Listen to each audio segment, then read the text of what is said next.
पद्मश्री पुरस्कार प्राप्त मंदा कृष्ण मादिगा यांचा महाराष्ट्रामध्ये जल्लोषात सत्कार। मातंग मादिगा समाजाचे राष्ट्रीय नेते श्री मंदा कृष्ण मादिगा यांना भारत सरकारच्या वतीने पद्मश्री पुरस्कार जाहीर झाल्याबद्दल संपूर्ण महाराष्ट्रातील मातंग समाजात आनंदाचं आणि अभिमानाचं वातावरण आहे।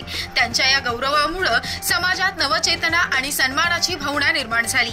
या यशानंतर महाराष्ट्रात विविध ठिकाणी जल्लोष करण्यात आला असून समाजातील अनेक मान्यवरांनी त्यांना शुभेच्छा दिल्या। यामध्ये आमदार अमित गोरखे, मातंग अस्मिता संघर्ष सेनेचे संस्थापक अध्यक्ष माननीय श्री राजाभाई सूर्यवंशी, जिल्हा अध्यक्ष भागचंद नवगिरे तसेच विशाल लाहुंडे यांनी त्यांचं अभिनंदन करत त्यांच्या कार्याची प्रशंसा केली।